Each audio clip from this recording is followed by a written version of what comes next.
En 1955, uno de los creadores de las empresas más grandes del mundo había nacido.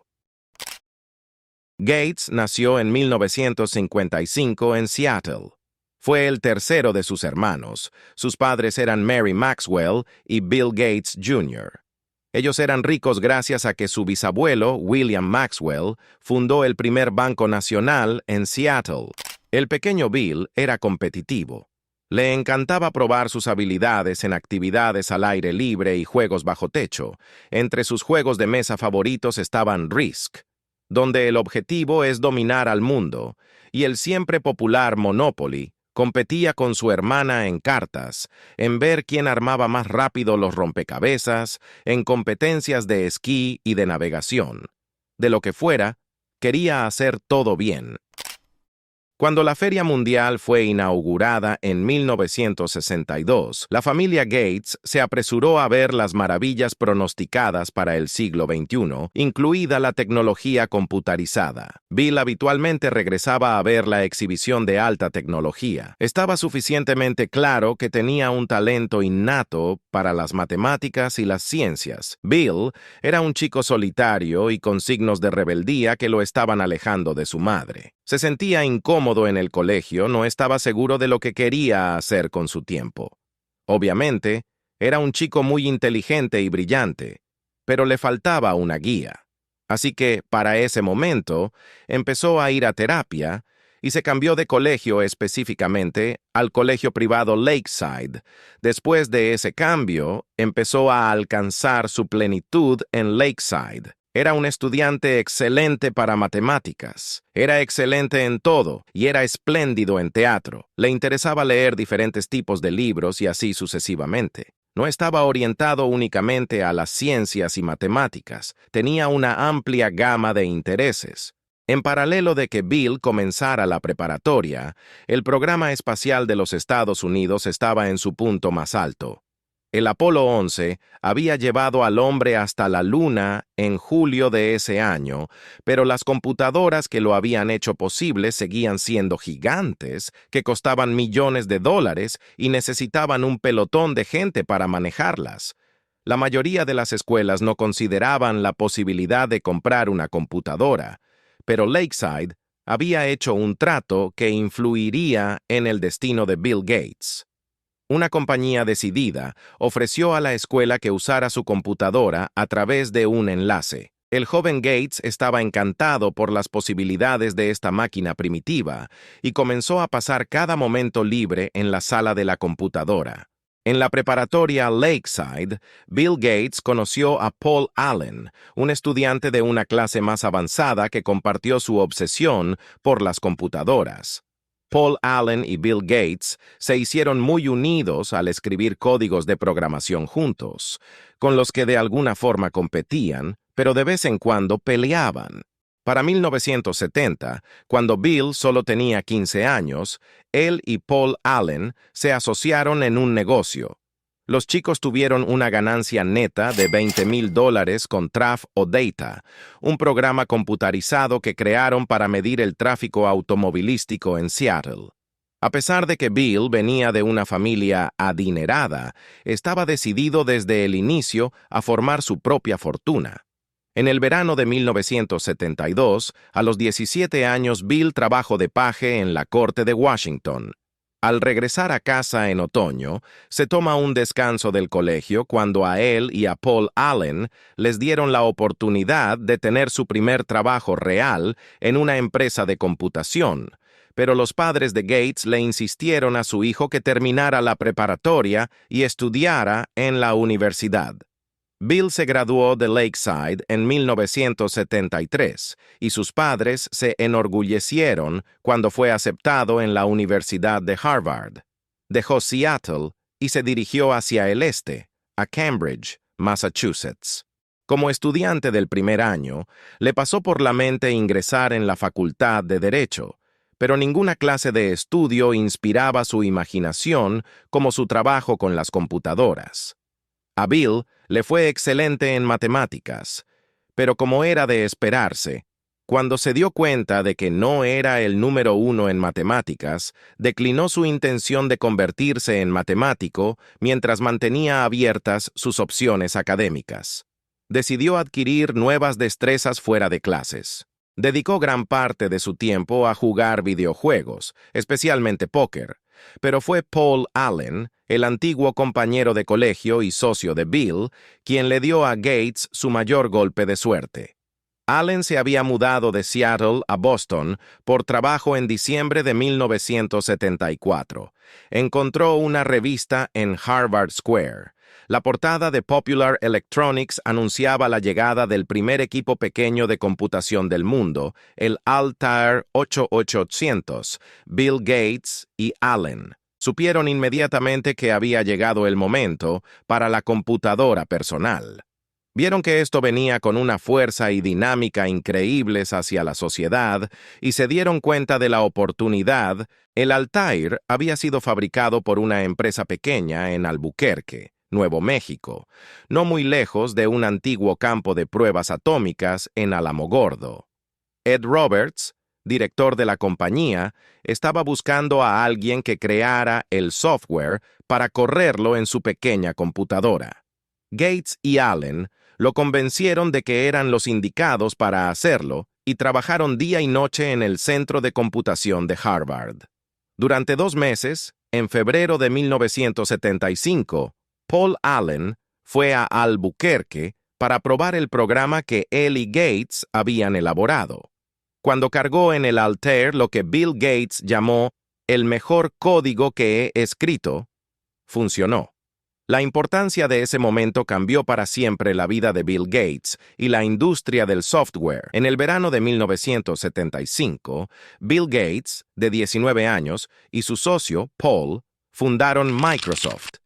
Su trabajo con la compañía de computación Altair de Ed Roberts era tan absorbente que Bill abandonó Harvard justo antes de su último año y se mudó a Albuquerque. En mayo de 1977, se dio una confrontación final cuando Roberts vendió su negocio, y Gates tuvo que demandarlo para mantener el software que él y Paul Allen habían creado para la empresa. Gates y Microsoft se expandieron en nuevos lenguajes para software, y Allen empezó a vender sus productos a otras empresas de computación.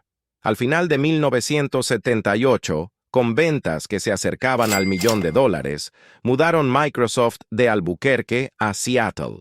Bill estaba complacido de regresar e invirtió una gran cantidad de recursos para promocionar su empresa. En noviembre de 1980, IBM estaba molestando a los recién llegados de Microsoft. La empresa de computadoras más grande quería entablar una conversación con Gates para discutir la creación de un sistema operativo para su nueva línea de computadoras personales. Desde su primera reunión, IBM se formó una impresión equivocada de Bill. Lo percibían como un adolescente, delgado y con un estilo informal. Básicamente no lo tomaban en serio como un hombre de negocios, pero los ejecutivos de IBM pronto se percataron de que Gates no era ningún principiante. Rápidamente los convenció de que Microsoft podía crear su nuevo software.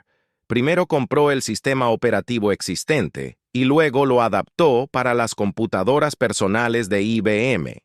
Lo llamó el MS-2. Al no poseer los derechos del sistema operativo, IBM tuvo que abonar una tarifa a Microsoft por cada copia del MS-2 instalada en sus computadoras. IBM también estaba a punto de perder su impulso en la venta de computadoras, mientras otras compañías lanzaban computadoras más baratas que las de IBM, pero Microsoft pudo venderles a todo el mismo sistema operativo. Entre 1978 y 1981, el crecimiento de Microsoft fue impresionante. La plantilla laboral aumentó de 13 a 128 empleados. Los ingresos experimentaron un rápido crecimiento, pasando de 4 a 16 millones de dólares. Para 1983, el 30% de todas las computadoras personales del mundo operaban con el software de Microsoft. No obstante, Bill Gates nunca descuidó el resultado final. Evitaba viajar en primera clase a menos que fuera absolutamente necesario. Normalmente, lo podías encontrar sentado con una manta sobre su rostro para poder descansar un poco.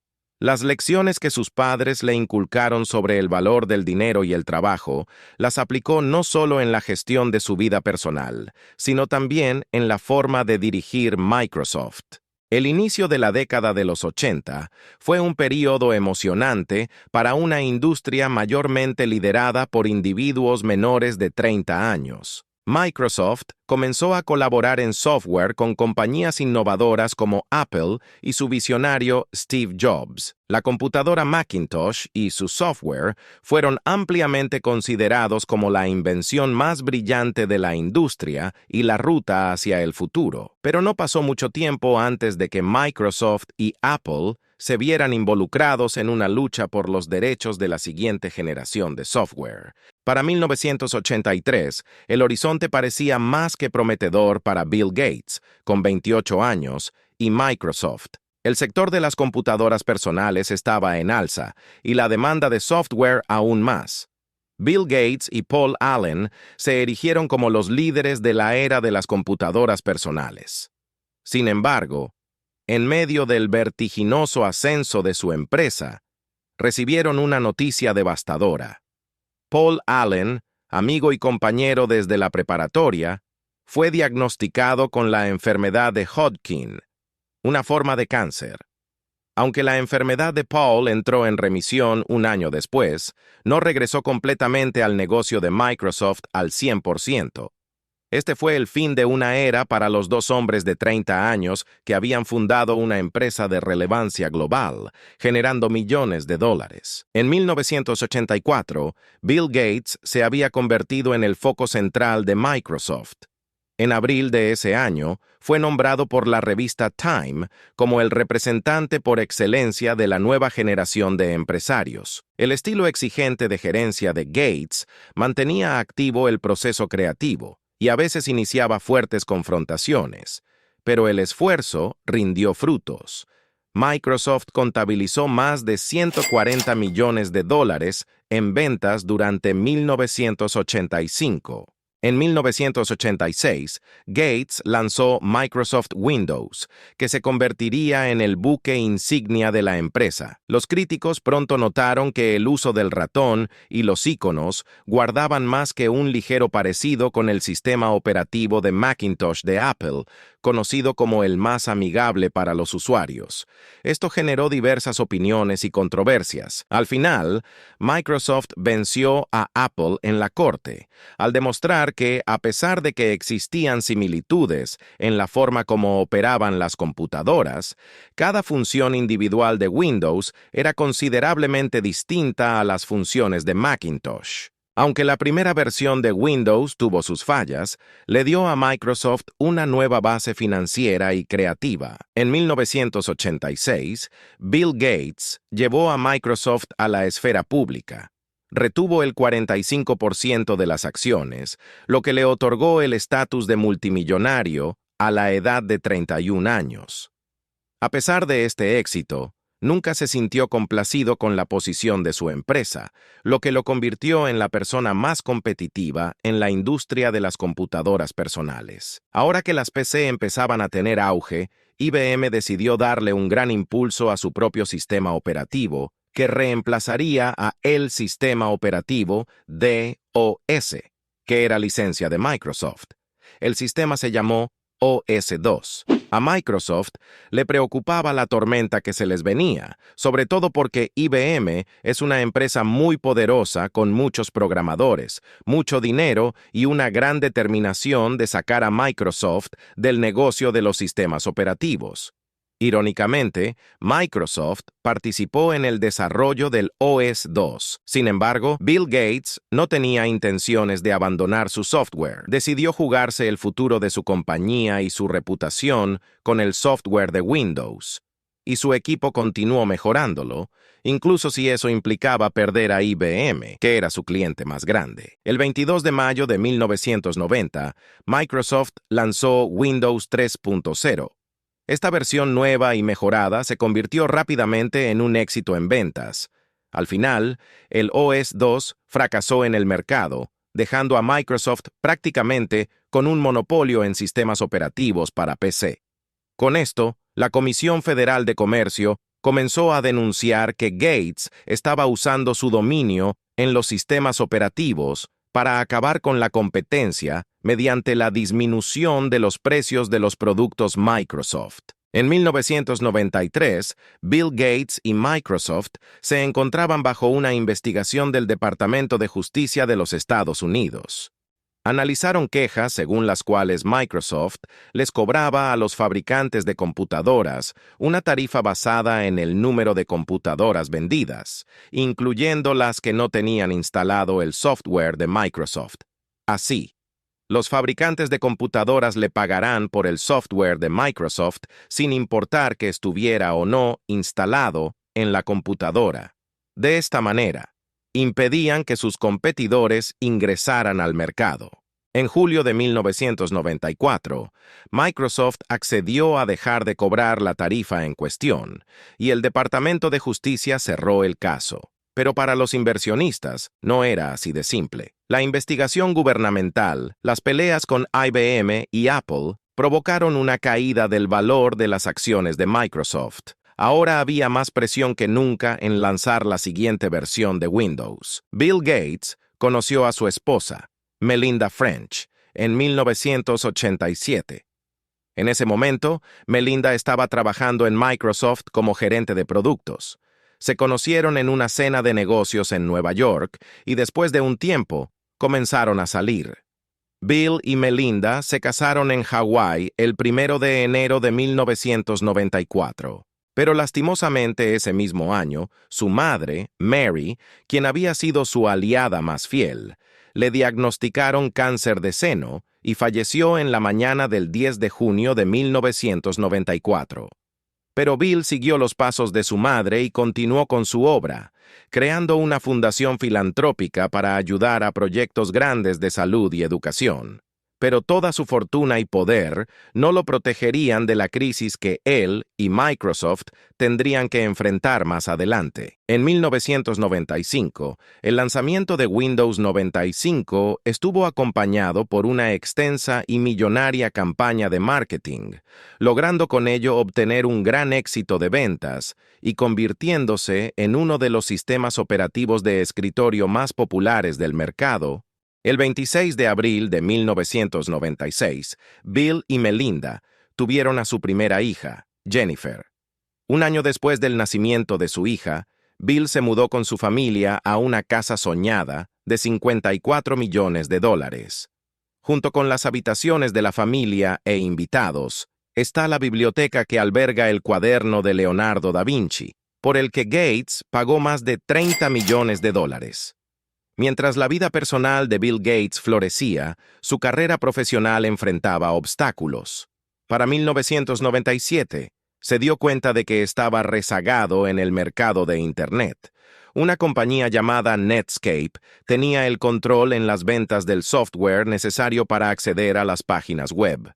Gates se propuso cerrar la brecha, incorporando Explorer, su propio navegador, con cada copia de Windows. Muchos lo interpretaron como una táctica desleal, un movimiento para eliminar a su principal rival. En 1998, Gates fue citado en el Senado, donde alguna vez fue paje, y se le acusó de dirigir un monopolio ilegal. El Departamento de Justicia del presidente Bill Clinton, conjuntamente con 19 estados, presentó una demanda antimonopolio contra Microsoft. Fue, en su categoría, la demanda más grande en la historia de las computadoras. En el año 2000, un juez federal dictaminó que la compañía debía dividirse en dos. Luego de más de 2 décadas de éxitos constantes, esto fue un golpe muy duro para Bill Gates. La demanda antimonopolio duró 4 años y le costó millones de dólares a Microsoft en tarifas legales. En medio de la demanda antimonopolio, Bill Gates sorprendió a muchos al renunciar al cargo del director ejecutivo y nombrándose presidente y jefe de arquitectura de software. El trabajo de director quedó para su amigo de Harvard, Steve Ballmer. En el año 2000, formó la Fundación Bill y Melinda Gates, que invierte millones de dólares anuales en computadoras, medicinas y vacunas para aquellos que más lo necesitan en el mundo. En 2004, la revista Forbes lo clasificó como el hombre más acaudalado del mundo por un 10º año consecutivo. Su cartera de inversiones, valuada en $50,000 millones, le proporciona tiempo para disfrutar de la vida con su familia y participar en actividades como el golf o el bridge. En marzo de 2005, la revista Time lo nombró como Personalidades del Año. En la actualidad, además de sus esfuerzos en el ámbito de la salud, Gates ha mostrado un interés significativo en cuestiones relacionadas con el cambio climático y la sostenibilidad. Ha abogado por la inversión en tecnologías de energía limpia y, en particular, ha respaldado el desarrollo de reactores nucleares avanzados como una forma de abordar la demanda creciente de energía de manera más sostenible.